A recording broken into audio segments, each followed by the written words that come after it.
Hallelujah. Hosanna, Hallelujah. Hosanna, Hosanna ni mambo. Hallelujah. Hosanna ni mambo. Hallelujah. Hosanna maombi. Hallelujah.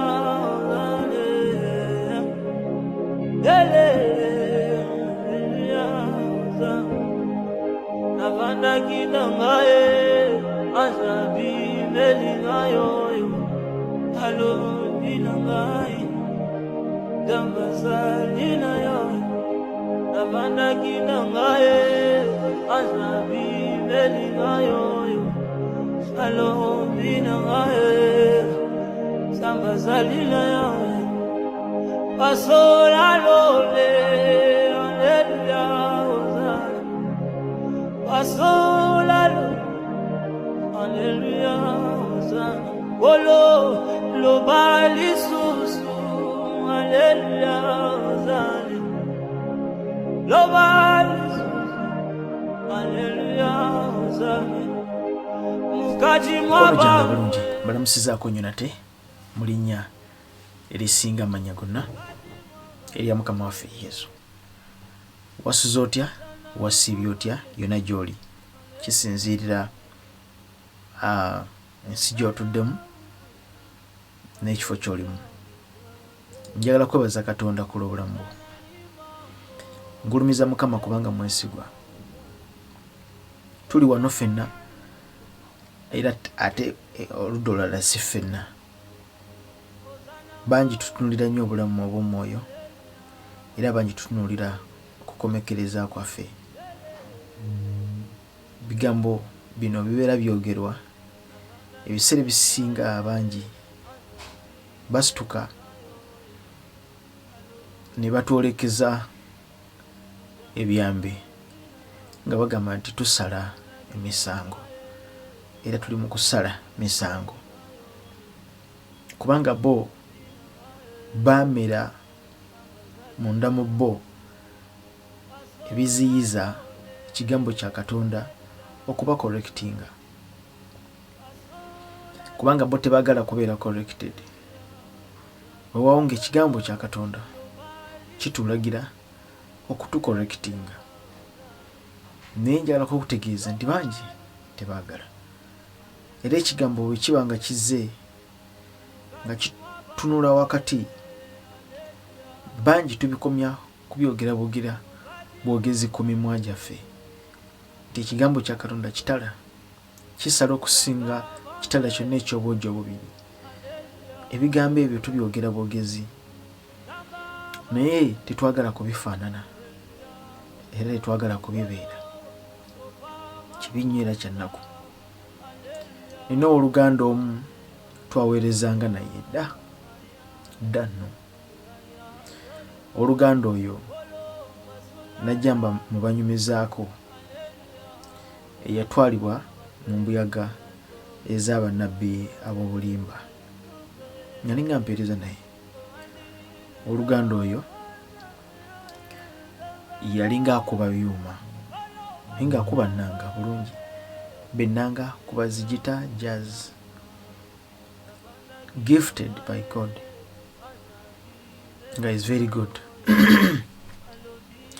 Twali lumu ku kepisaawo bwe baamukwatira ne bamusaba akube ku nnanga awo n'akozesa ekirabo kye okukola kye yakola. The end of the day ne bamuwa ku kasente okumwebaza omulimu gw'akoze. Yamaliriza bamuyise bamusendasenda okumaliriza ng'ali Kenya. Yagende Kenya nga sitegedde. Bamuwa ssente. Yalaba ddiiru n'agenda. Ne mubuulira abantu abamututte bwe bafaanana n'enkola yaabwe naki kye bakola obulamu bw'abantu. Ne mugamba muganda wange gy'ogenze mu magombe tojja kuvaayo. Nja kuvaayo. Kisawe kiri soke tugende tukole ssente. na guno gwaka yakyuka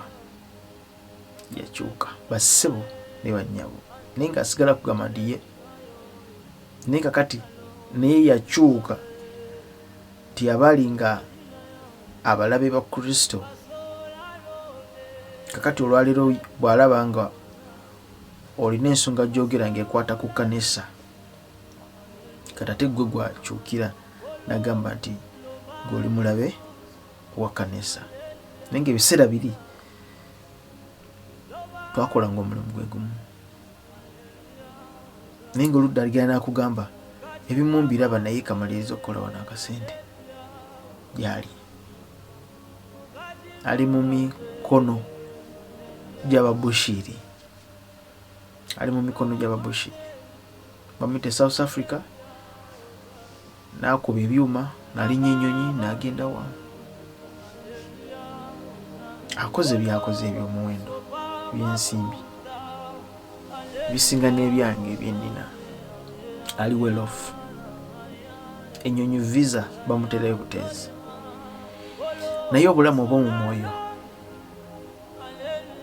bwagenda. Nina ebigambo biringa 2-3 bijagala okwogerako nammwe abaweereza, abayimbi abali mu kkanisa ya Kristo. Gwe naagenda okuwulira eddoboozi lino. Obulamu bwammwe obw'omwoyo mubwegendereze nnyo, because we are spirits but not just flesh. Tuli myoyo. Gwandaba kati olwaliro ku screen tolaba nze omubiri nayambadde checked erimu white strips ne red. Ndi mwoyo. Guno mubiri sawe nanguvaamu gusigala wansi nga mugukabirira. Nze nengenda naye ono agenze mukulu nnyo, nolwekyo tutwala obuvunaanyizibwa bw'amaanyi okumanya kiki kyalya, kyafumintirizaako ne kyalowooza.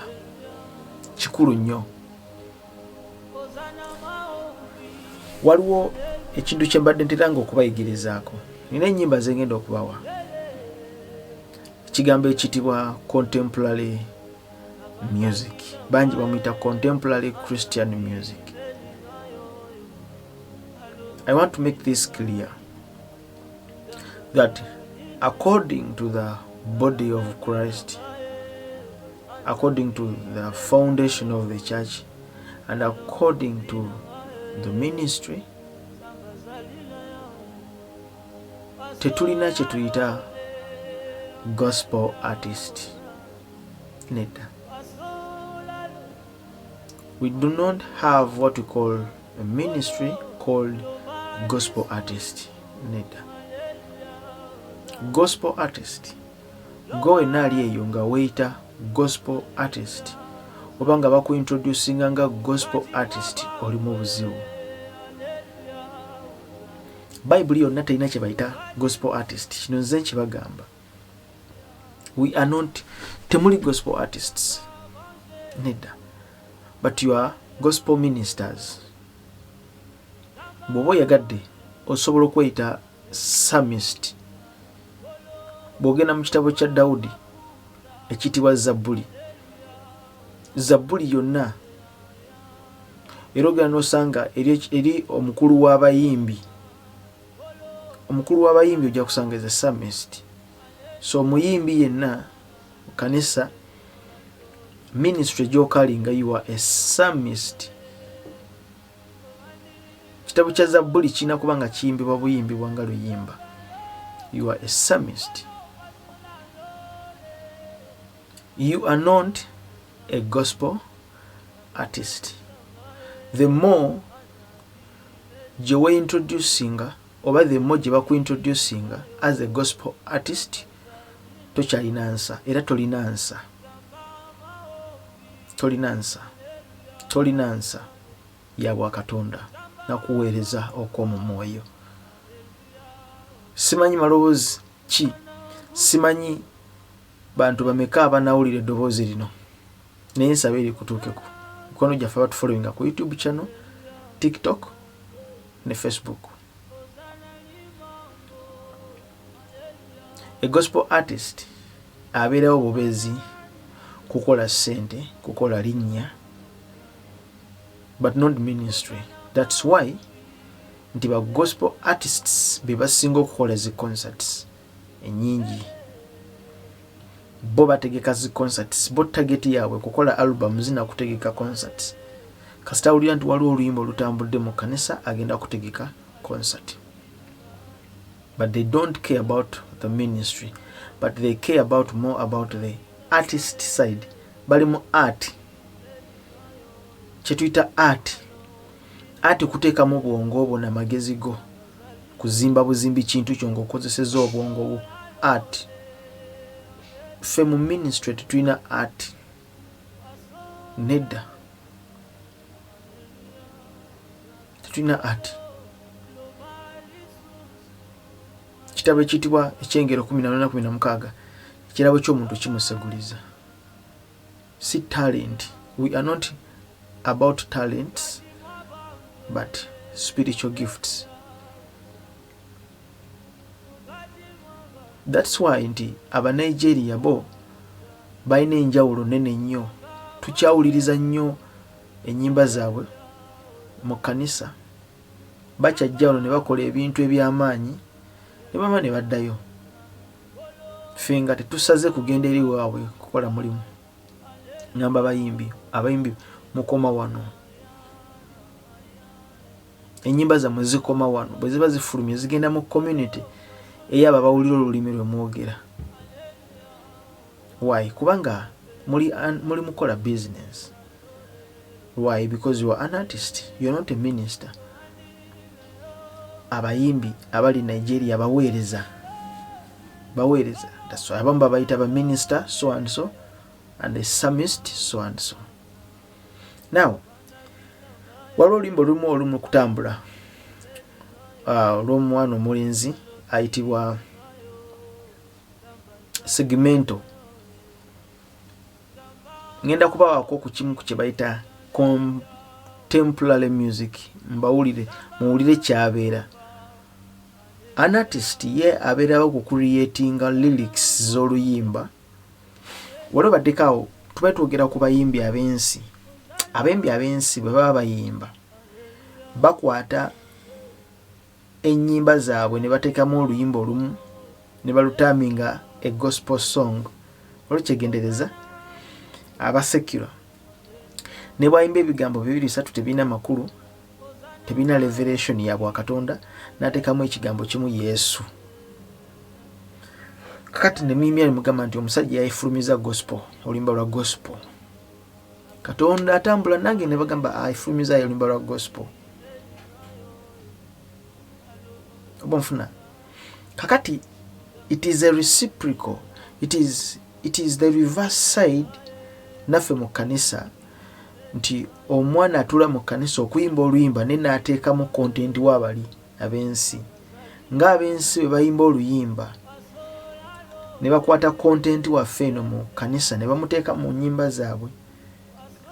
Kakati naffe eno kyetukola ne tukwata ate content w'abali ne tumuyingiza mu kanisa. Kikyentegeeza tukopinga ebigambo byabwe ne tulivinga ebigambo eri ne tubijja ne tubiteeka eno.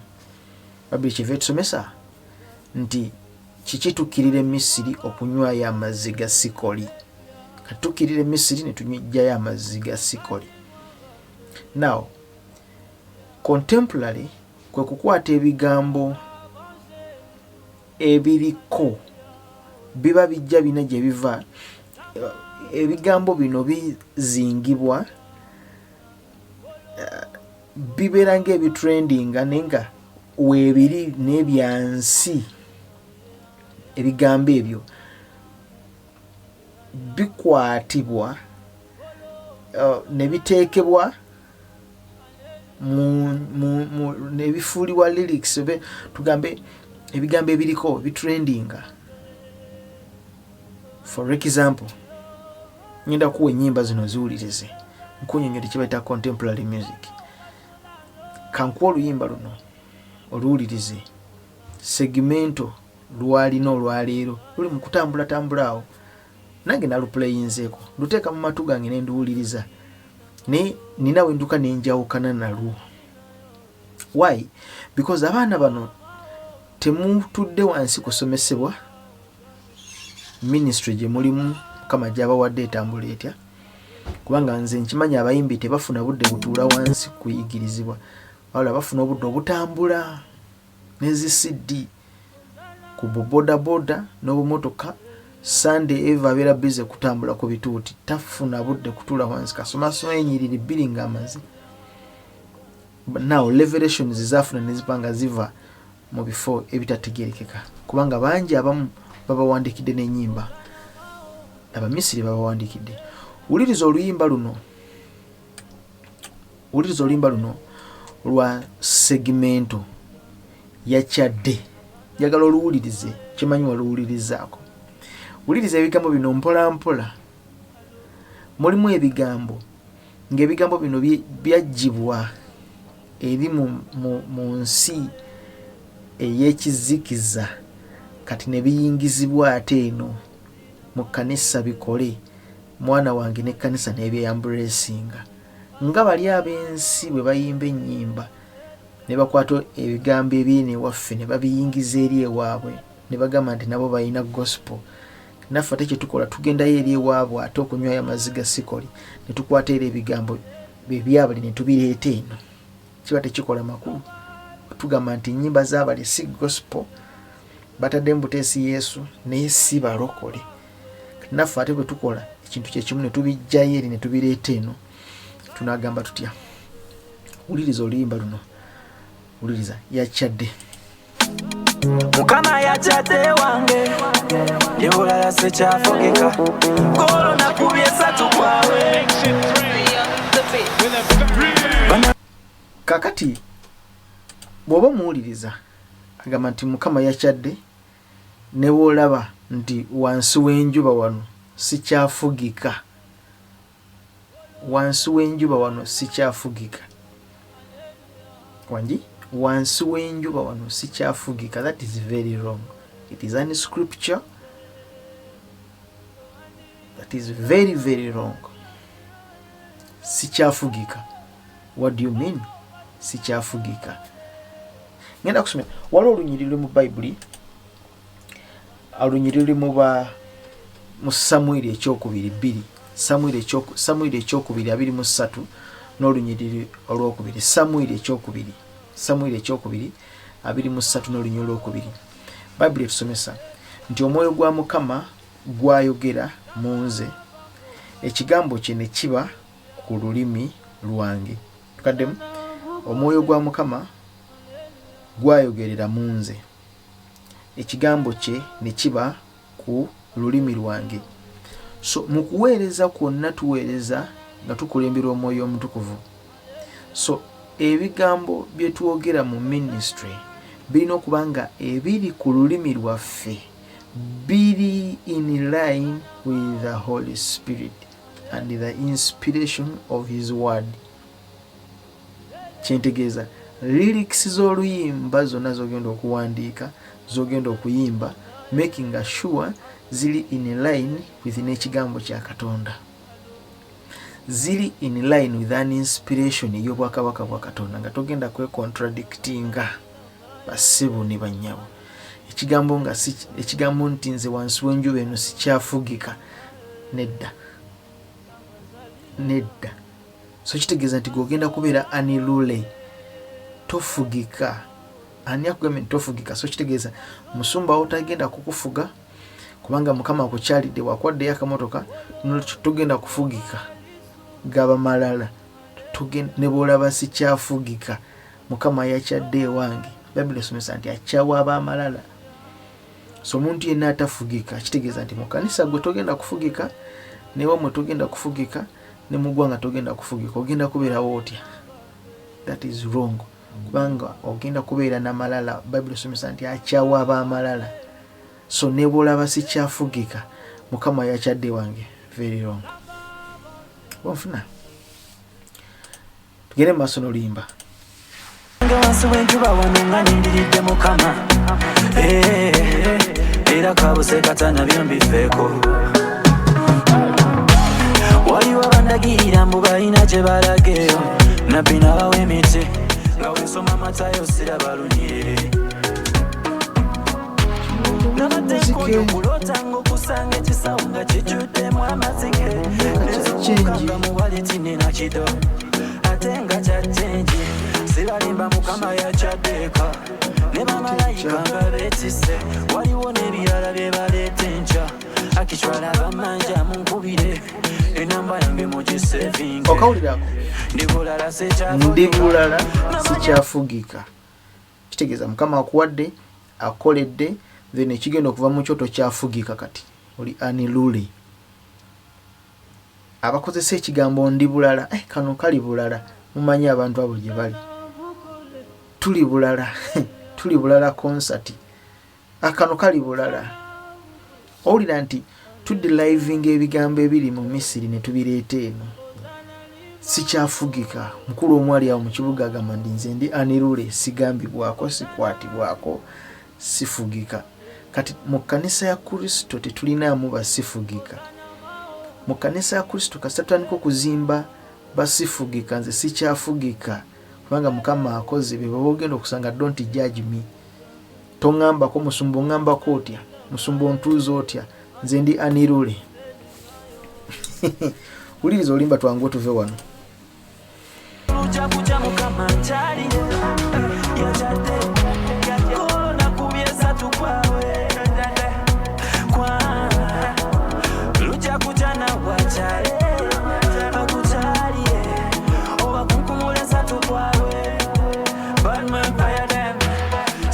ayina gambo kayisizamu mundaawo nagamba nti badman fire them oba nze nkawulidde obubi badman fire them badman fire them kakati ffe mu byawandiikibwa tetulinayo muweereza nga ayitibwa badman nedda tulinayo ba man of god tetulinayo mu ministry tetulinayo kye tuyita badman kati badman tubalina eri ba bad Bobi Wine ba badman abo bayite ba badman ffe mu kanisa tetulinayo bayituyita ba badman nedda tetubalina badman ani oyo ayitibwa badman ate ng'ogamba badman fire them bw'okya omuliro badman fire them badman fire them either nga gwe badman oba nga waliyo omulala badman gwogezaako okwogerako badman fire them nze nkawulidde obubi kagambako si kapya nnyo mu matuugo singa oba owulira abayimbi ab'emisiri nga bayimba badman fire them nkawulidde bubi oba tukazeeyo kemabega okawulire katono nnyo otyo awo wuliriza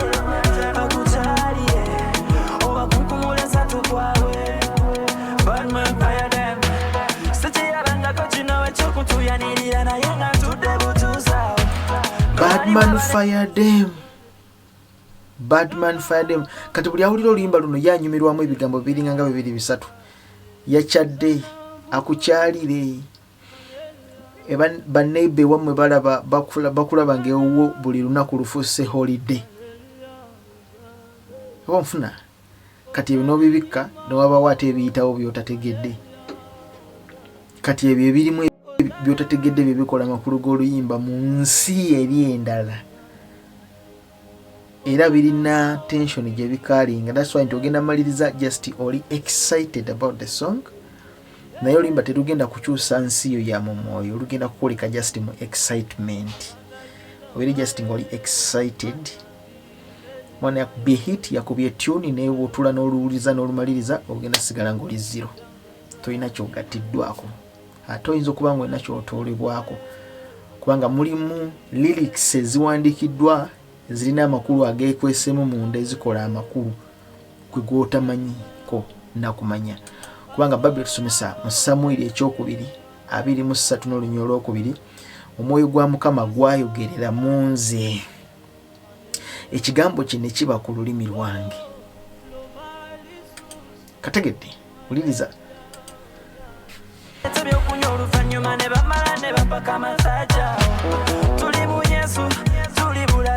Mr. DJ Kubaonya Mukama yakyadde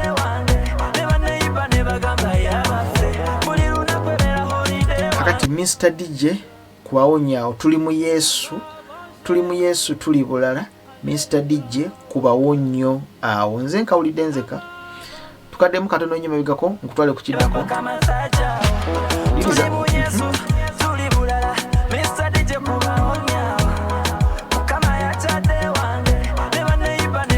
tuli mu Yesu tuli bulala.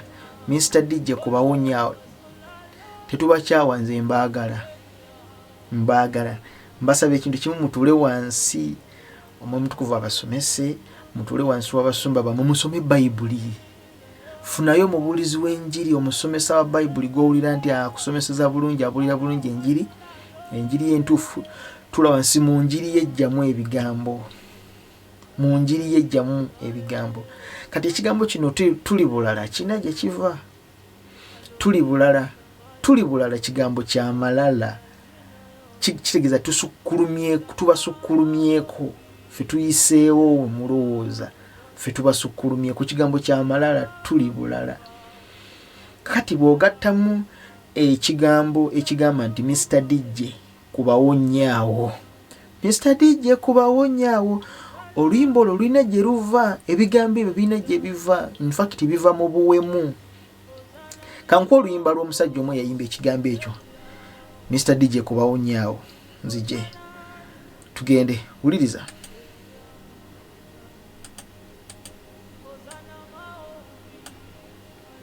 Roda ni wai ku hashtag onyiga wali ku hashtag Tim no slip hashtag otusanga ku hashtag Shiri bisra the Nambe mu alako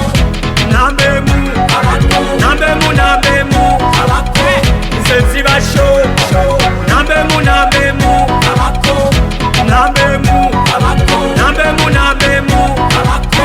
Nsensi ba show Omulimu gwe nakwata manyi kubangalabi bakinyozi basalambi bampita college drop out pitiwa imminati nganze nonkuwa show engoye nyambala diti Freedom City eyo jenkola shotiko energizer lyanda tya mutanga ekyenjanji lya mukatanga Mr. DJ kubawonyaawo wini danza atekwe sinaonyaawo denga ayimba akugambye nze bampita Illuminati simanyi Freedom City jengenda jenkolera emikolo simanyi ki namana gamba Mr. DJ kubawonyaawo kubawonyaawo wanji Mr. DJ kubawonyaawo. Kakati kabako ebigambo bino byayimba wuliriza janjuli ya mukatanga Mr. DJ kubawonyaawo wini danza atekwe sinaonyaawo Mr. DJ kubawonyaawo. Kakati ebigambo byebimu byogenda okuwuliriza ewa Yakyadde by Segmental kubawonyaawo.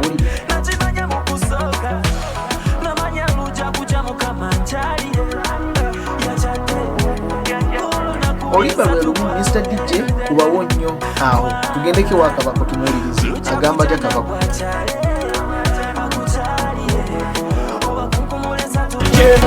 Kubawonyaawo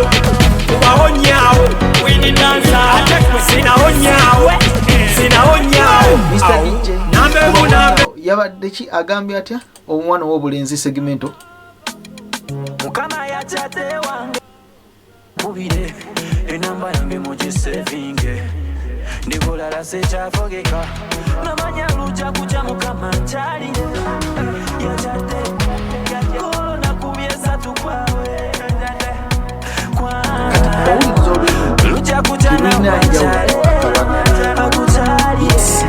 oba kunkumulesa tukwawe Yakyadde ne lyrically n'ebigambo ebimu ebirimu ne content ne beats sounding y'oluyimba ohulira nga lulina ekintu kyerukali nga kirala nnyo. Yes, tujja kukikiriziganyako oba tukigaane. Mugenda kunyiga, mugenda kumpita ebirala, naye gwe guno omulimu gwendi mu kukola. Era kye kino kye ndi mu kukola, kino kye kyampeebwa okukola. Befeso 5:11 okubikula emirimu gy'omulabe Sitaani gyakola. Ojja genda okumaliriza nga mwana mulenzi ategeka kivvulu. Ebigambo bino kubawo nnyawo wabijjawo abitegeeza ki? Kubawo nnyawo bigambo bya buwemu bisobola kubawa right now mu biwulirize mu matu gammwe, kubanga basinga nantume be babinvadinga ebigambo bino nga babijja mu mbeera z'omukazi n'omusajja nga bali mu bikolwa eby'okwegatta. Kakati baalinga basomesa abantu nga babawemula nti awo wootuuse wooba okubira ddala tovaawo. Wangi kubira ddala awo tovaawo nga boogera ku mukazi na musajja. Abantu abakulu mutegeera kyengezaako okwogera. Kubawo nnyawo kati bigambo bya buwemu. Ekigambo ekitibwa kubawo nnyawo kigambo kya buwemu. Kubawo nnyawo kati ne bakivunula ne bakijjayo ne bakiteeka eno mu context z'okuyimba basobole okutambuza music waabwe, kubanga baagala nnyo eby'obuwemu abantu. Kivola nti omuntu ayeyambula gwe basinga okulaba. Lwaki sikuleka Segmental?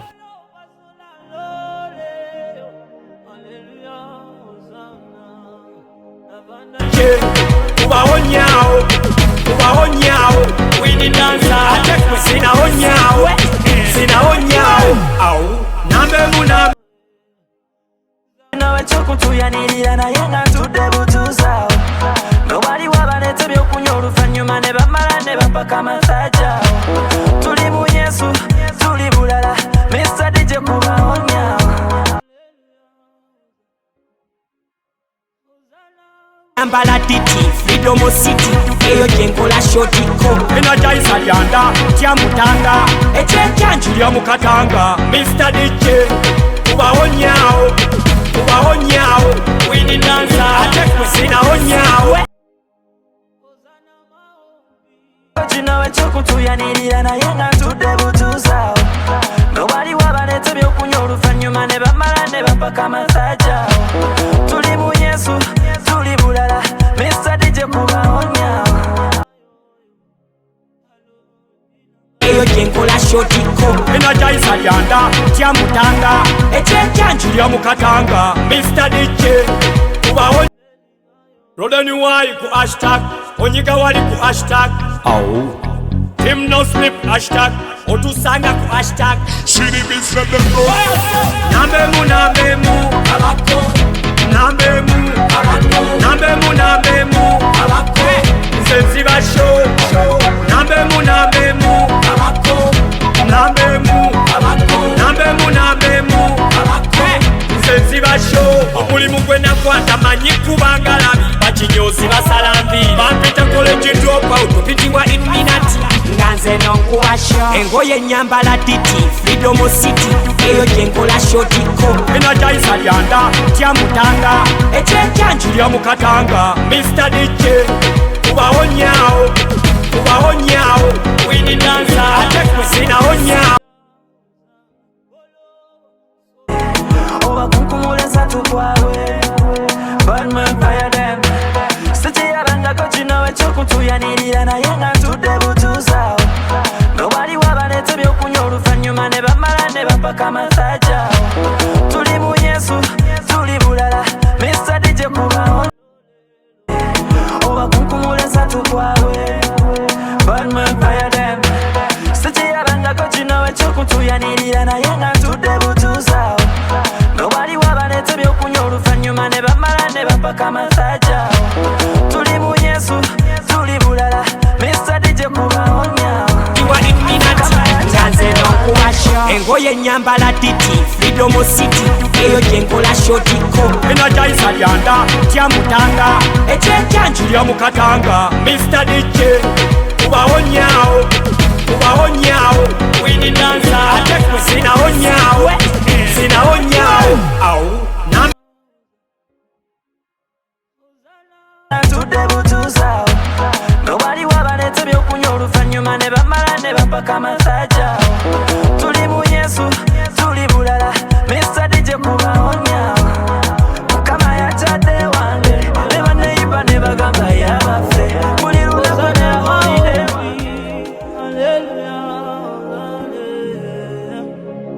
Hallelujah.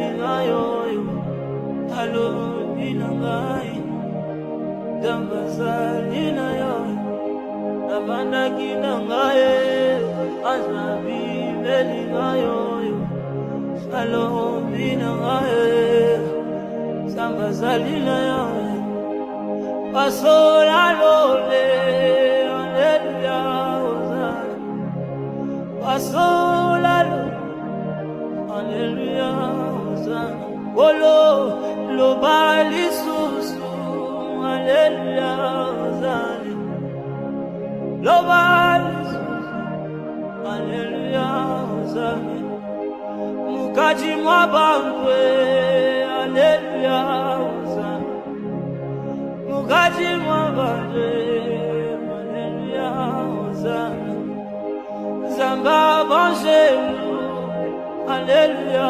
ozana zamba banjelu aleluya ozana bolo sopa mafuta aleluya ozana ya zolima bolo basolala aleluya ozana ya kapelo mola zoni basola lole lo balizose andile yo bazana ya zambalo bolo basola lole aleluya ozana nabanda kinangaye azabi melingayo alobi nangayo zambazalina yo zamba maombi aleluya ozane zamba bangomba aleluya ozane ozana bukole aleluya ozana bukole aleluya ozane